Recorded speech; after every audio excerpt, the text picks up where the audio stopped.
There was a man named Rinaref who said, no, that's not right. We are not creating the ages. We're simply linking to the ages. And we shouldn't rule the ages. We should be stewards of the ages. His ideas were very unpopular. Now, on Gardernay, their sun was dying.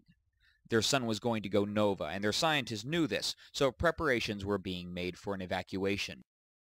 When the time finally came to flee Gardernay, Rinaref convinced a few thousand Roné to join him in an age that he'd written to.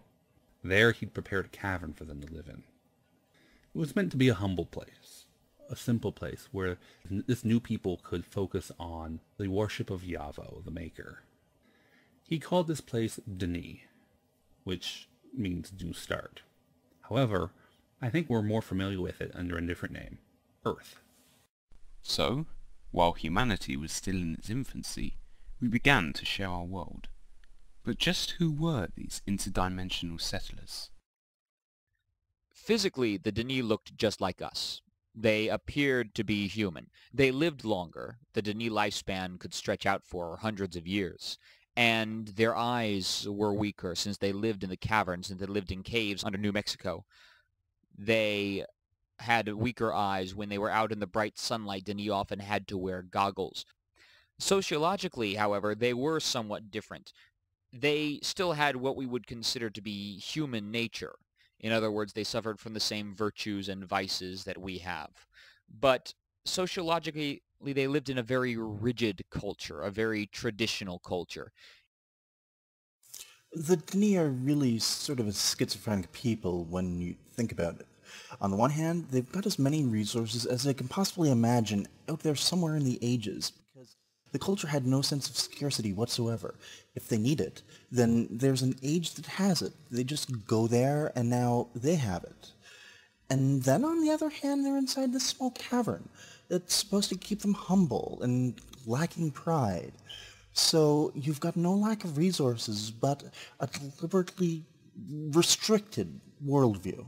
As the Denis Empire wore on, the Denis began to feel sort of a sense of entitlement. They became almost like the Roné. Now, none of them would ever say that they were like the Roné. None of them would ever admit that they felt they were kings of the ages, but they acted as if they believed that. Even though they'd never say it, it permeated everything about their society.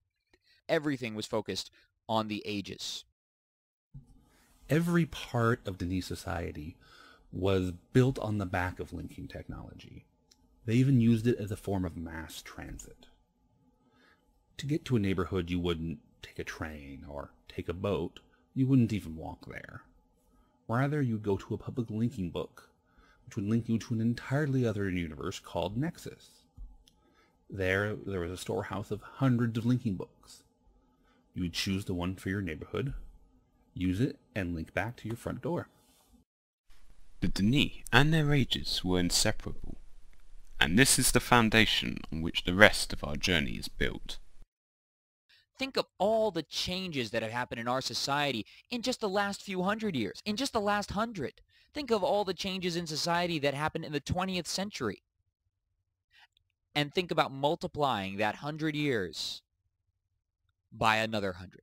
100 times the changes. 100 times the changes. That is Denis history. When it comes to the topics of physics, theology, history, the implications of Denis are just staggering. Our notions of space have to be revised. Our idea of our place in the universe has to change. Right now, not many people know of Denis, but when they do, the course of human history is going to change forever. In the next episode of The Deep City, we'll see how humanity has begun to face their legacy. Some have come to study it. I mean, there's a whole civilization that has yet to be decoded, unlocked, understood. Others have felt the call in their blood.